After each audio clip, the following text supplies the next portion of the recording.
Welcome.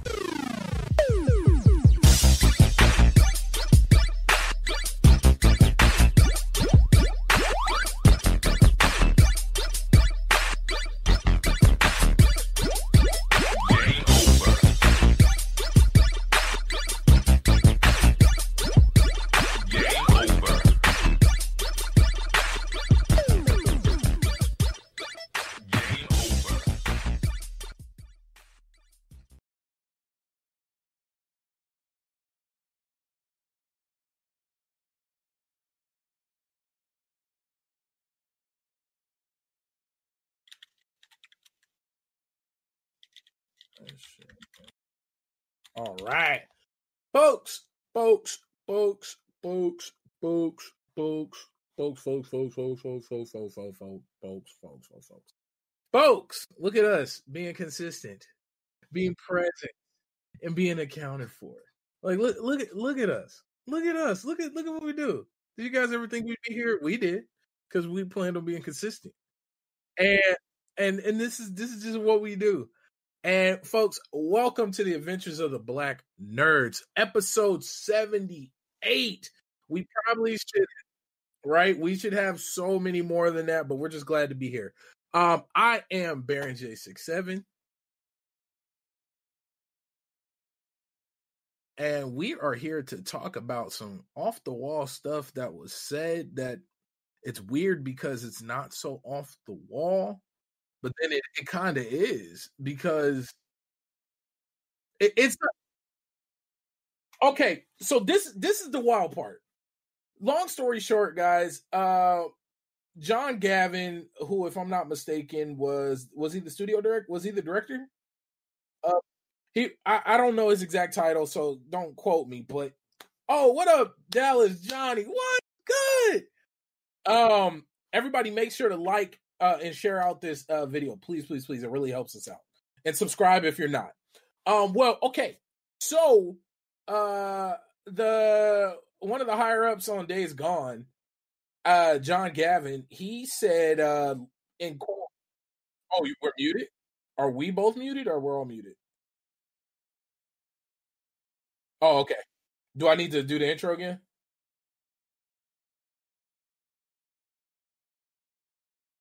Oh, you can't hear him? Okay. It's always something.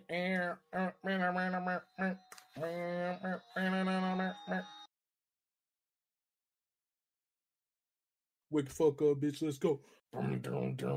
That's my wake up ringtone. Why'd they do that? Check. They should be able to hear me now. Say something, B. Yeah, Larry. There you go. All right, we should be good now. Stream corn. Stream, are we good? Are we good? Are we good? Dallas, Johnny, can you hear me? Can you hear me? One time for the one time. Better. Gotcha. Thank you, Johnny. Appreciate you. John.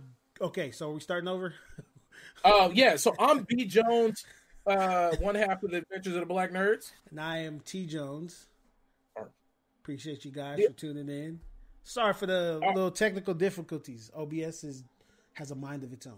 It's doing its own. Yeah, it does. It does what it likes. Mm-hmm. But so I know you guys heard me, but I'll start again. John Gavin, one of the higher ups of Days Gone. I don't know his exact title is creative director and writer at SIE Ben Studios. All right, so he's really one of the top dogs creatively for Days Gone. And I quote, "If you love a game, buy it at fucking full price." I can't tell you how many times I've seen gamers say, "Yeah, I got that on sale. I got it through PlayStation Plus or whatever." End quote. Guys, because I broke him down. I broke it down after reading it. It was, you could tell he was hurt. Like, yeah, he was hurt. This is the thing about that. Gaming is a medium where, God, Gaming is that weird medium. Okay, because gaming doesn't even fall, like, the only reason we're able to stream gaming is because it falls in that gray area of everyone does not technically have the exact same experience. Mm-hmm. That is the only reason. Because remember, folks, you legally have a hard time, if you are at all, to stream music. I'm shocked Twitch does that whole watch party thing, and that's only because Amazon owns them, and it's Amazon products and videos that you're able to watch party for. How dare the consumer wait for a better deal than the one initially presented to them? Exactly. I'm gonna get to that point, but I wanna like kind of shape this because gaming really, and a lot of people don't understand this. They're like, well, the music in games are da da da da da. Like I can play the game, but I can't stream music behind it. It's like, yes, because music, when you hear a song, that is it. That's what you heard. That is it. Yeah. There is no more to it. I mean, on a core level, like that's it. Like at its base, that's what it is. What song I give you, the file, whatever you can hear, whatever levels, that's it. But with a game, I can give you the game and we can all have a different experience playing it.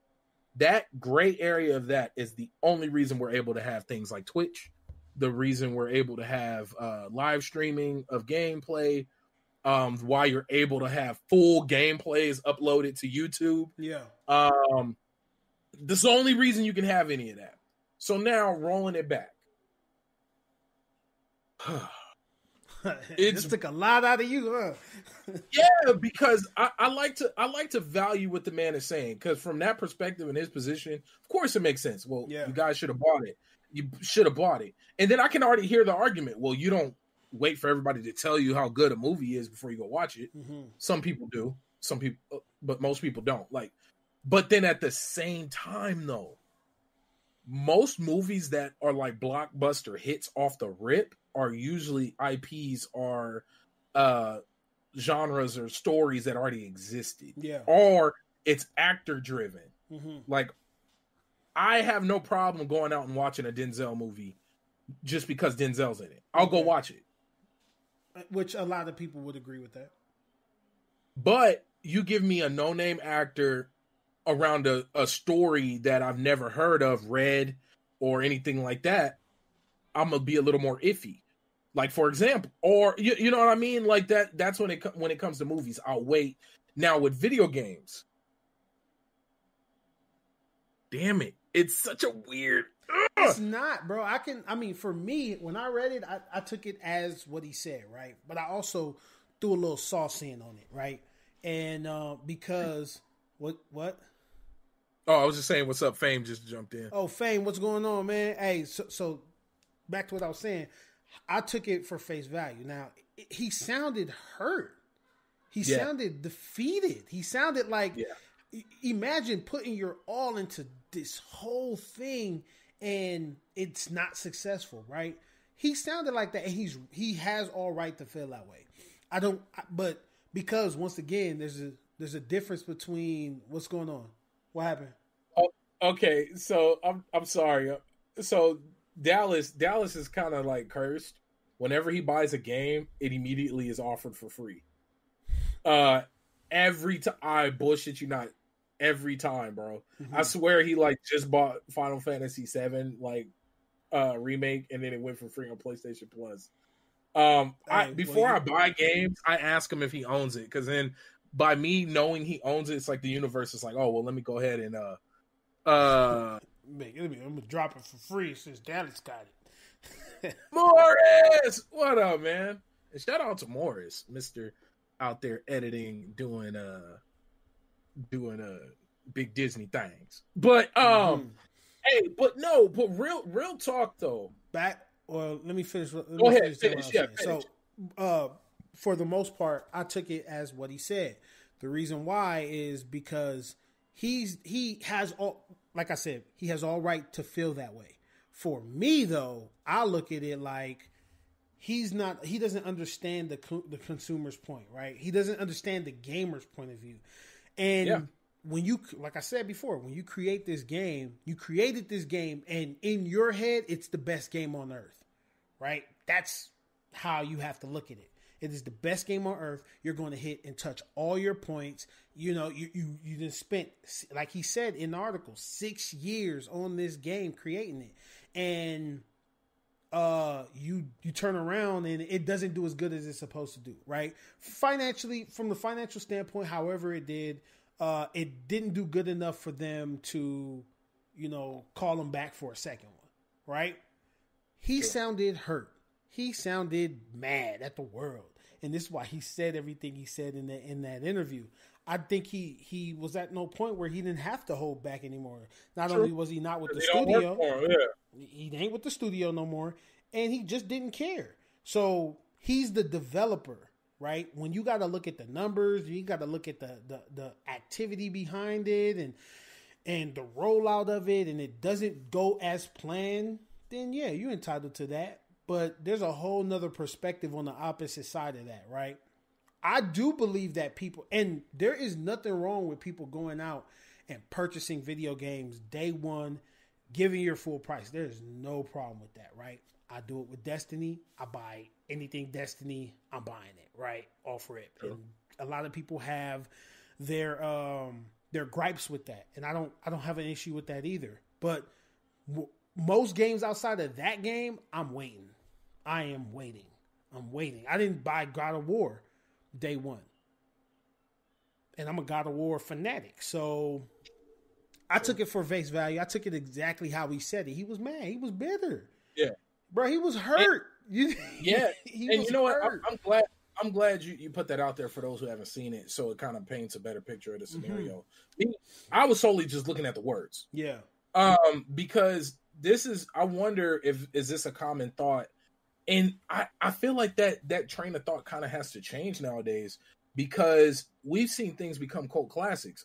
Let's be honest. PlayStation announced they're shutting down a couple of stores, and now all of a sudden those games that were worth nothing physically are now damn near $60. FOMO. Good luck trying to get the PlayStation 2 version of or PlayStation 3.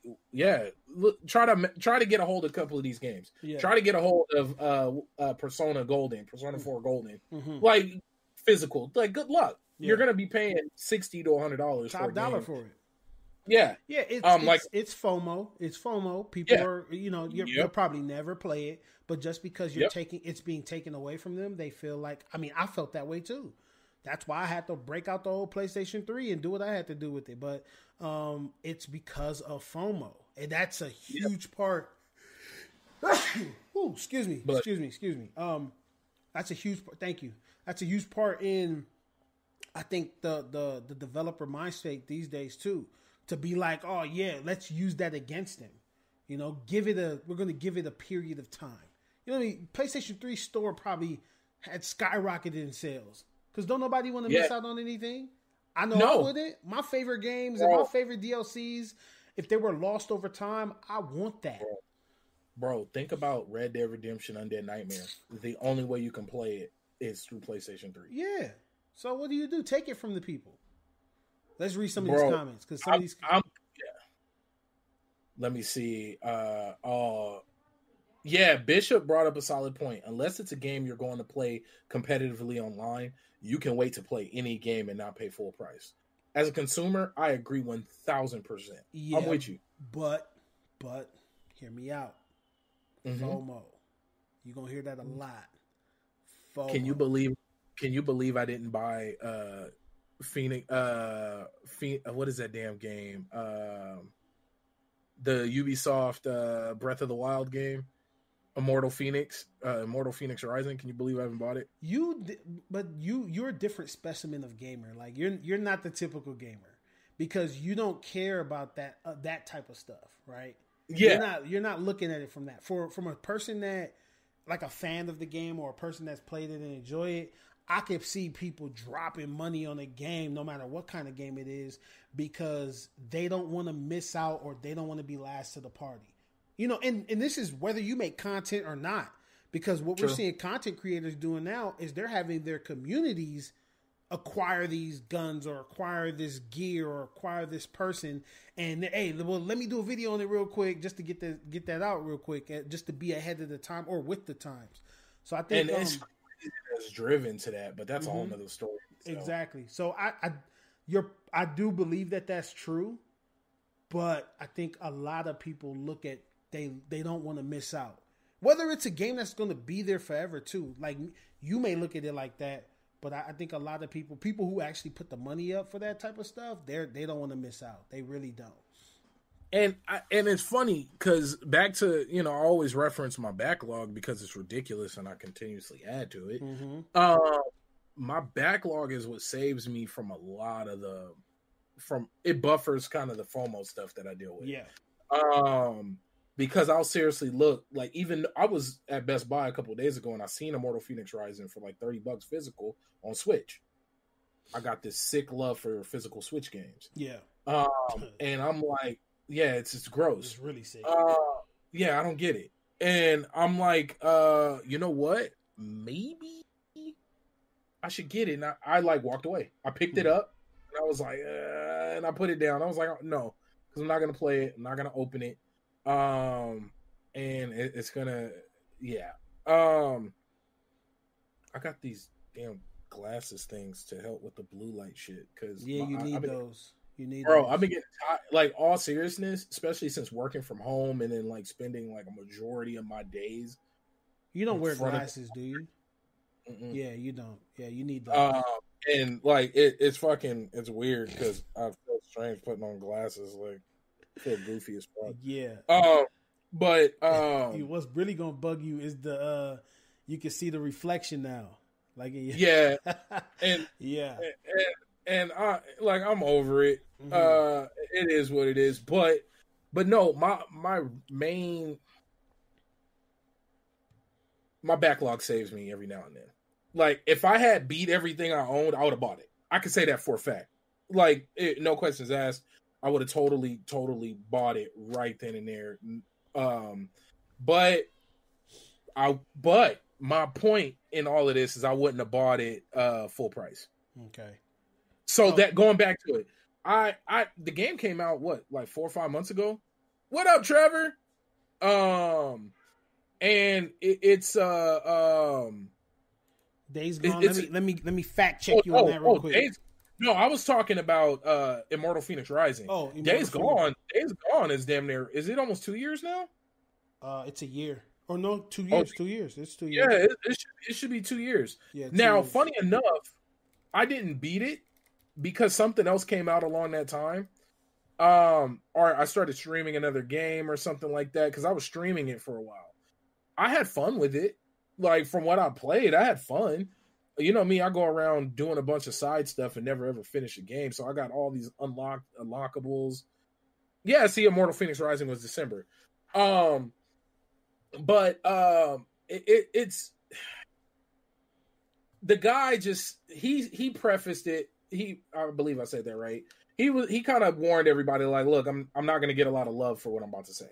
Yeah, and rightfully so though. Like, yeah, I don't think he had no reason to hold back, right?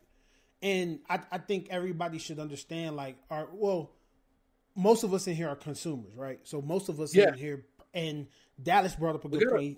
We got a developer in here, but yeah, but go ahead. So Dallas said every game I bought day one is either on Game Pass or PS Plus. He can be mad all he wants, but you get treated better as a gamer taking advantage of these services. Now, damn.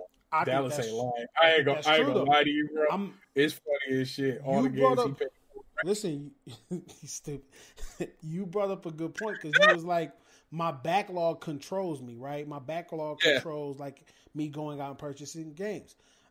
It's not my backlog that controls me. It's the volume of games that I have, right? The volume of games that are available for me to go out and play right now. I would say if you're a diehard gamer, there's things like Humble Bundle out there. Oh God, I haven't even checked the last like 3 months of my Humble Bundle. So there's things out there for you to go out. If you're not a person that sticks to one game like religiously, there are services out there for you to be able to go out and play. So Humble Bundle, Game Pass, PlayStation Plus. I would say it's Game Pass, Humble Bundle, PlayStation Plus in that order. But, that's neither here or there. You should take advantage of those. But now, if you're a person like, now say you were a diehard fan of Days Gone, I can understand why somebody would feel some type of way about that, because once again, we're gamers. Ain't none of us, or majority of us, are either excited that it's going to PlayStation Plus or Game Pass or PlayStation Plus, or extremely upset that I didn't get it on PlayStation Plus, but I paid for it full price. So I'm not mad at the dude. I think his frustration is the corporate side of it, the business side of it, right? I could care less about that side of it because I'm not a part of that. I just want to play the game. You're creating something for me to enjoy, so let me enjoy it. Because oddly enough, or don't enjoy it. And you guys in the chat, correct me if I'm wrong, I don't know much about how a creative director gets paid, but I doubt most of their pay is based on the success of the game. Mm-hmm. Well, because I feel like in longevity stance, yes. Well, yeah, but I imagine once again, I don't know. So tell me if I'm absolutely wrong. Yeah. As a creative director, I would feel I would need to be paid along the journey because I'm creating. Well, yeah. Like I wasn't paid for the success; I was paid to create. I think you're right. I think that if I had to guess, because I don't know, I'm not a professional. This is not. Yeah, I'm not. I do not make games. I would assume that that's how it's going. You play hourly, but he did bring up something too that we seen with the whole Cyberpunk situation as well. Working through the crunch and going through all of that stuff too. So, like I said, going back to it, you put your blood, sweat, and tears, or what you believe to be your blood, sweat, and tears into a product, and people, I catch it on the rebound, and people get it. And we're gonna have to shout you out and stuff, Trevor, too, because I'm really excited for your game. Trevor brought up a good point. He said they may have incentivized bonuses based on either sales or sometimes a Metacritic score. And then Dallas, let's get in the chat a little bit. Johnny brought up something. We didn't bankroll his 6th Ferrari and he got personally offended. See, this is okay. Let's put a pin right there and let's do this. Yeah, I think you're gonna get into what my point was about to be. I wonder how much of it was pride. I think it was more pride than anything, because you said it, the blood, sweat, and tears thing. Yeah. Like you put your all into this. This is what you worked on. This is all you talked about, storyboards, this, that, and the third. This is all you looked at for 6 years. For 6 years. Mm-hmm. And then to have some 15-year-old kid on YouTube crapping on it, and then that cueing how your purchases, how your sales go because a few kids got online and crapped on it. I wonder, do game developers hate the world we live in now? I would in terms assume. Of how, yeah, because I remember the only way you really got your reviews was through Game Informer. Yeah. I remember, and I used to look forward to my Game Informer, and I would go to the last 10 pages or whatever, or no, it was the last 4 or 5 pages. And it would have a list of all the games that were released. Yes. And then all the big ones, it would give you a score, and it would give you a breakdown review. Yeah. And they would talk about the pros and cons. And I used to really read those. Yeah. I think we all did, because it was the best way to get that information, right? To get that information from what we thought were people who were sitting down and, I thought, when people review games, they broke down every aspect of the game. They played every aspect of it. I'm thinking they're the 1%, but they're not. They're not. Came in the and what's so crazy? I didn't even think about it to that level. I do this shit now. I review games now. Yeah, I write about games now. So now, knowing that I'm a part of that world and thinking back to then, what the fuck? Yeah. Okay, so first off, and it's been thrown out there, and people have been quote unquote busted for it. A lot of people don't finish the games, and I've been saying that since the beginning of this podcast. That was the only gripe I have with like other YouTubers and stuff. They never fully complete games. They never fully complete them. They never give every aspect of the game a chance before they review it. And then you go and play the game and you feel like, oh, well, it's not as bad as he said it was. Yeah. And let me tell you this from my personal experience. If I don't finish a game or I don't have enough time to finish a game, I do an impression. I don't do a review. I don't score it. Okay. You guys can check out my reviews at level1gaming.com. Much love to the family. I'm the communications director over there. I'm not just talking about Level 1 Gaming because they're cool, because I'm a part of the family. But no, when I review games, you will see it's either a review and I give it a full score, or it's an impression. And I remember there was one game I was reviewing. I hit a major wall to the point I hit first off, I hit multiple walls, but then I hit a major one that almost made me give up. And then I did something so stupid in the game because I was like, there's no way this is the mechanic. I was like, I bet you I'm supposed to do something stupid, like shoot my bow across the lake to hit this lever. That's stupid because you've never had to do nothing like that throughout the whole game. And I'm like hours in at this point. Yeah. And it never came up. So I was like, no, that's stupid. And I did it. Bro, the thing I was aiming at was off camera and I hit it and the level opened up. I was like, oh, yeah, Johnny, I remember that game. Yeah. And I was like, so you ain't just talking. Kidding me? I was ready to give up, bro, and write a hardcore, like, go in. Like, dude, I tried. And I did something so stupid. Morbid, the 7 acolytes. Yep. And I wrote, thank you. And the code was provided. I did not pay for it. They gave me the code, and I gave it the full. I beat it. I actually hit end credits on it, and that's why I gave it a full review. But there was moments in that game, and I believe I wrote about that, even with another title. I was like, if somebody else paid for this would have been enough to, like, really ruin you. And I'll make you ruin the experience. One, in my opinion, they misclassified the game. It should have been, it was not a roguelite. They should have called it a Souls-like. The game was very much like pixel top-down Dark Souls. Yeah. I swear there was frames. Like, I swear, like the game, it was wild. It was a wild experience, but that's not what I'm here to talk about. But the point is, I'm being in the field, being in, like, going from a kid reading these reviews to being an adult who is a part of this being a cog in this machine. Shout out to Trevor. He'll know what I'm talking about.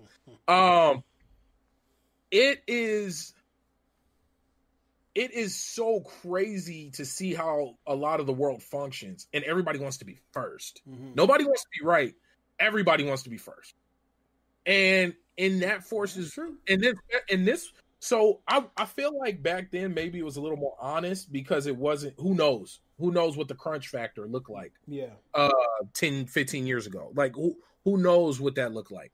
But we don't see that many we didn't back then, we didn't see that much volume of video games that we see now. You can bet your bottom dollar there's a game being created every day or being pushed and every then day. Don't get me started on Steam store, like, because you can make the Adobe Flash game and put it up there, and it's a game. It's a game that somebody plays and probably enjoys, and there's nothing wrong with that. But we see so much games that come through, our feeds or the Twitter feed, everything. We see games that come across our desk every day. So I get it. And the nostalgia factor, bro. Yeah. So like I'm actually shocked you don't see a lot more bigger outlets doing like retro reviews of classics. And when I say classic, I'm not saying go back and review every goddamn game, but games but what's funny is they usually want to see Raiden 3 reviews. Yeah. Stuff like that. Like we don't need all that. But like the fact that nobody's gone back and like replayed Super Mario World 3 in review. Yeah. Or because we're not in that time anymore. You got to do something crazy, like you got to speed run the game and beat it in 2 minutes. Oh, that's a huge thing. Trevor brought up a good point. Game discovery is a huge problem for developers right now. Meaning, like, okay, like if somebody was coming out, wink, wink, with a tactical grid-based grid-based RPG. Mm-hmm. How do you get it out there to the world? And how do you get it discovered like it would 15 years ago? Discovery, because of the sheer volume of games coming out. Yeah. So, but this is why you see advertisement has gone into different places now, right? Advertisement is not, not on TV. It's barely on YouTube, as in YouTube ads. But you'll see more video. Go ahead. And Trevor brought up a good point. It's hard for people, to find your game. Yeah. But keep going. So my point is saying that is, and no, I do believe you're right. Like I said, there's so many different games out there, but this is why advertisement has gone to they've taken a different route. What do you see now when you watch YouTube videos? When you watch your favorite streamer, or you watch Mr. Beast, or you watch anybody on YouTube? Raid Shadow Legends. They put the money behind it. At one point, it was Genshin Impact. Now you're seeing a shit ton of Raid Shadow Legends, right, everywhere. So people are putting their money in places that 15 years ago you wouldn't have had to do that. 15 years ago, it had a poster. I don't even get posters no more. Bro, I think about the old school Destiny poster with who was on the back? Not Zerx. It was oh, you talking about the Dark Below one with Crota? I'm talking about the original Destiny, because my brother has one. Yeah, because they had one with the astronauts. That's the one I got. I got the astronaut one. The one my brother has is the one with the Traveler over Earth. And then on the back, it has a Fallen. Is it a Fallen? Oh, I got that one too. I think that was the pre-order one. I got that. Yes, one. I got that one. Yes. And what's so wild thinking about the release factor? It's the Fallen on the other side. Yeah. Good looks, down. What's so wild about about discovery of games, mm-hmm. It kills me that Twitch overvalues their ad space. And I think they're going to hit a point. Actually, the Johnny, very you need to chill. it was an ODST. And it's funny because I remember that, because I want to say that was the last Halo I actively played, mm-hmm. was ODST. And I remember seeing that, or no, was it Reach? I don't remember. I played Halo, but I never dove. Halo was super fun at football lunches. Oh, get-togethers and whatnot. Yeah, that's when Halo was dope. Shotguns over blades. No, but Twitch ads, bro. In my real talk, on some real shit.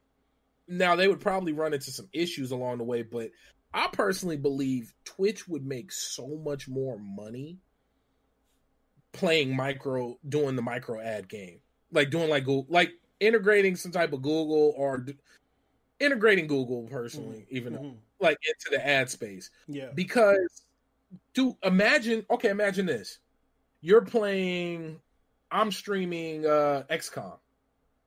XCOM. And the only ads you see are some type of algorithm tailored around RPG tactical games. So the only ads you would see would be Total Rome, Total War. Yeah.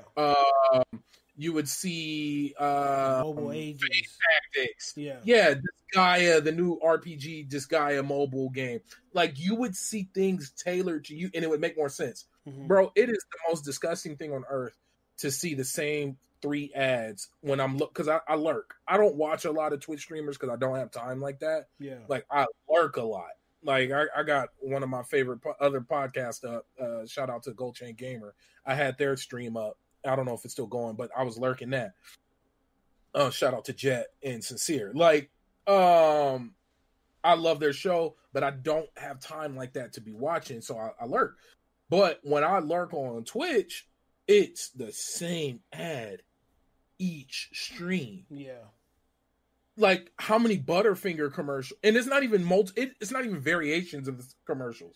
It'd be different if it was like a variety of Butterfinger commercials. Like, oh, okay. No, it's the same damn Butterfinger commercial each stream. And I'm like, they overvalue their ad space, and I wonder when it's going to come to a head, if it ever will. Who knows? Probably not, because I think people, when it comes to ads, or when it comes to this space, I wish I knew more about the technical side. But I'm such a fan of what we do on a daily basis as, I guess, gamers, as gamers, because that's what we are in this space, that I don't really care to dive that deep into it. So I always assume that, hey, because you are right, on Twitch you do see the same commercials over and over again. It's like 4 ads at a time run on the site. But it's funny because on YouTube,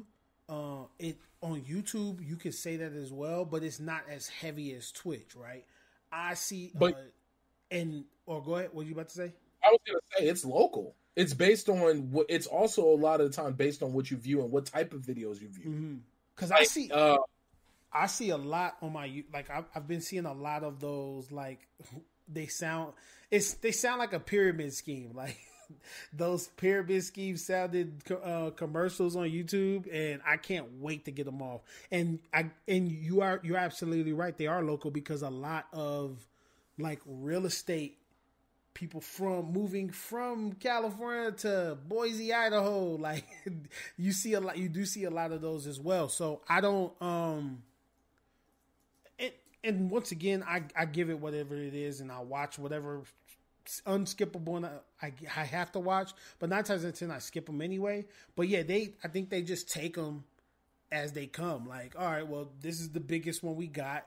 We're gonna put this on everyone's, stream, and that's what we're gonna call, and that's what we're gonna do, and that's it. I don't think they look too deep into it. I don't think they try to make it a variety of different ones. I think they take this Butterfinger commercial and they pastor it everywhere. But this goes back to the discoverability thing. The whole reason I even brought it. So imagine being able to run, hey, Twitch, I got this game that I got a trailer for it. I got an ad for it. I want to run it for anybody who streams 1, 2, 3, 4 list of whatever games. And you come up with a rate. Boom. Like, I think that would be a dope way, because not only will it boost the community, and everybody still make money. You're gonna make money. Yeah. Like, the making money part is that's not gonna go away. You're going to make money. And it's so what, but that just goes to the whole discoverability. Yeah. I think that's a remedy to it that makes sense, where everybody still makes money. Yeah. Imagine like click here and it takes you to the wish list of the Steam page. Yeah. I think that you know what I mean? That game discovery point is a good point, right? I won't go back into it because, I did say everything. I think I touched on that. But I do think that when you look at... Oh, my bad. Hold on. Sorry about that, y'all. My Xbox just randomly turned on. Scared the mess out of me. It was like, beep, we here. Yeah.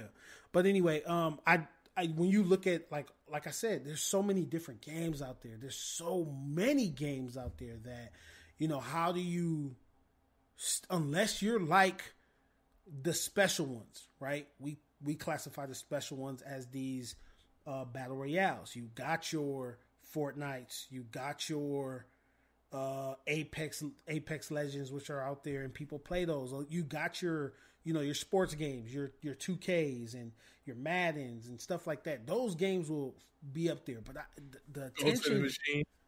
huh? What up, Ant? Ghost in the Machine. Keep going. Oh, my bad. It threw me off for a second. But yeah, that was just it. I just think that it kind of got me thinking, like, you know, when I, other than like big AAA games, like how do I hear about smaller games? And True. To be honest, the answer is YouTube. It's you know, YouTube or like these releases, these press releases that these developers and these big companies do every so often. That's it. I get the press releases. That's it. I don't get in game. I don't even check for my game number. That's because I'm like as a writer, like I literally get daily like list of things that press releases, announcements, like that. That's just what happens. There's a bunch of different services and whatnot out there for that. You probably gotta get to like Twitter and follow. Just go follow all of the developers in the world on Twitter and see. There you go. Or I said it. I get all my game press from YouTube. Like it's so wild that's for Twitch to be the space for streaming. And I'm not going to say it's the place for gaming because we all know Twitch has grown way beyond that. Mm-hmm. But to be a place for streaming and a large amount of the streaming is gaming, you would think they would open an avenue to where developers can, you know, that's a little more reasonable. So it's not so much, hey, you're this big AAA or you have this whole country financing your game. Yeah. So you got all the marketing money you can, you know, like once again, that I just don't like to bring up problems without some type of solution, even though that solution is remotely extreme. Yeah. It still is a solution. Mm-hmm. And we've seen it done because I can buy ad space on YouTube. I can buy ad space. Yeah. I can make a commercial right now and set it to the region I want it to play in, what type of videos, what keywords I wanted to, you know, you can do all that. So why hasn't Twitch figured out a way to do that? I don't know. Just guess his money, man. It must be that good. The Butterfinger commercials must be that good. Well, they charge so much that's why you only see certain commercials. Like, think about it. What did you see? Adobe, Butterfinger. You know, but what irritated me too is that it was like 2 years ago that Prime members didn't have to watch commercials, and I remember then everybody was like, "I got Prime." Yeah, so that Prime wants this exclusive unit thing, and I got the annual one, so I pay the annual price of Prime. So I'm jumping on. I'm like, did my Prime not extend? Hold on, let me go check. I'm checking my account, and this what they did. They gave you a few video games. Man, I don't touch none of them video games. Throw these games at you that we know you're not going to play. Have you ever played the Amazon video game? But I got them all. Have you played it though? Nah, I did. Even though I do want to play the those Neo Geo games they dropped. Mm-hmm. You FOMO. That's you happy you got it. You glad you got Amazon Prime. You know what? It's gonna sit there forever. Ain't gonna never touch that game. But back to the whole thing of should you buy games full price? Because it's funny, we talk all that and we still haven't answered it. So answer the question. So should you buy games full price? If it's a game you've been excited for, and you're looking forward to it, and you were gonna buy it regardless of what anybody thought of it, like for me, what game did I pick up? Well, I bought Hellpoint Special Edition full price from Limited Run, and I even got the game for free on PC because I reviewed it. But see, I got a review code. You bought it. But see, I already played it, so that's. So it's kind of. I'm trying to. You gotta give me. Real shit. As an adult consumer, it's hard for me to pay full price for anything. As a man with bills and kids and childcare, I'm always and with a backlog the size of this fucking room. I'm always sorry I'm cussing so much, y'all, but I'm always looking for a deal, and then I have so many games to play that I can be patient. Well, I paid full price for Cyberpunk, but not even. Yeah, okay. So I pre-ordered Cyberpunk. Yeah, but that kind of answers my or that kind of answers the question. Pay full price for games that you really want. Yeah, because if you're gonna speak on like, all right, well, if you're this type of person that can't play. Johnny took the words right out of my mouth. But anyway, if you pay for video games if you're looking at it from like, yo, well, I'm not gonna have enough time to play these games. I'm not gonna have enough time to play these games, so why pay it for a price? I totally understand that because the volume of video games out there, free, ready, accessible to people is out there. So anybody can go and play whatever you want. Well, check this out.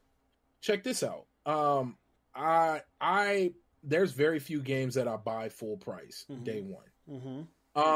And I'm talking from even series that I love. Like I love XCOM. I didn't buy full. That's on XCOM 2 at launch was part of Humble Bundle at launch. Yeah. So if you signed up for the Humble Bundle, you got XCOM 2, a $60 game day one for free. But didn't you have Humble Bundle? No, I got Humble Bundle to get XCOM 2 for $12.99. Yeah, so now answer this. That's you being a consumer. If XCOM wasn't a part of that bundle, would you have bought it full price? And let me tell you, the answer is yes, because I even paid full price for this Nintendo Switch version. Okay, then. So that is literally that's literally the same thing. It's easy for me to make that decision, though. So it sounds like, buy what you like. No, I knew that my chances of liking this game were going to be a lot higher than not because of Fire Axis making it, and it was a continuation of a series that I already loved and enjoyed. And from the trailers and the gameplay I seen, it looked very similar to what I already was. So now check this. Disgaea 6 is coming out in the US. I can buy the Japanese one if I wanted to. But in the US, it's coming out. I can tell you. Let me look it up real quick. Yeah, I want to say it's coming out next month or June. It's May or June. Disgaea 6. I'm not going to buy it full price. Even though I love those type of games and I love the Disgaea series, I'm not going to buy it full price because I don't like the art style. Okay. They went to 3D models. I don't like it. Yeah, it says that. Is it out now? June. It says Defiance of Destiny comes out 6/29/21. Yeah. And it's funny because. But you kind of you're still answering obviously the same point. Because you found something about the game that you didn't like, and that's the real reason for you to wait. It's not that you don't buy the game; it's that I'm not going to buy it day one.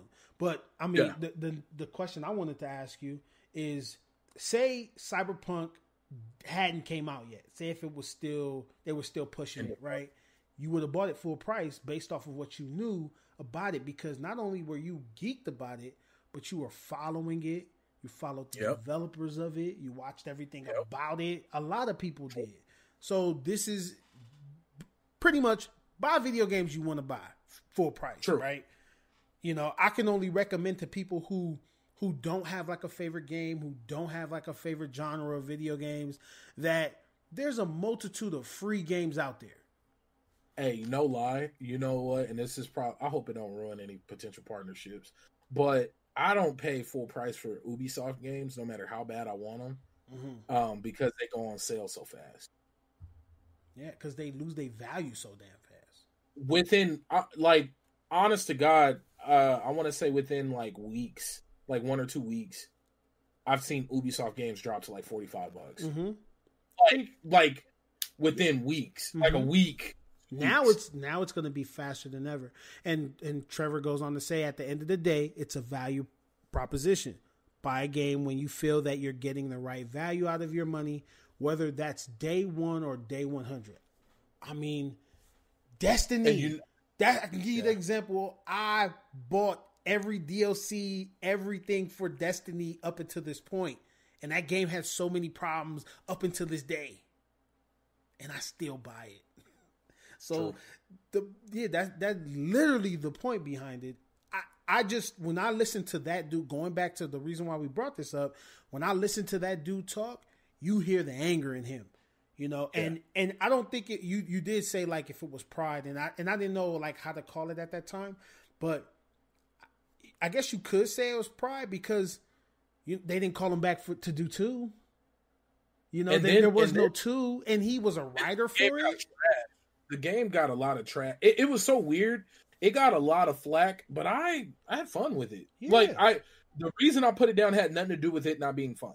If you guys know me, I'll put down a fun game in a heartbeat. Like, there's so many games out there. Yeah, but there's so many games. It's just I will put down a game. A lot of these games aren't meeting the standard for today, right? A lot of these games don't have some backing behind it that it evolves every week. There's an update for it every week. Some of these games aren't created for that. Some of these games, like our God of Wars and our Uncharted, even though Uncharted had like a multiplayer mode to it, are supposed to be played and put over there. Or I'm going to play it, I'm going to beat it 3 times, I'm going to beat it on easy, medium, and hard, and then I might go ahead and beat it with just one pistol and never change guns. Like, challenges, like that type of stuff is why you play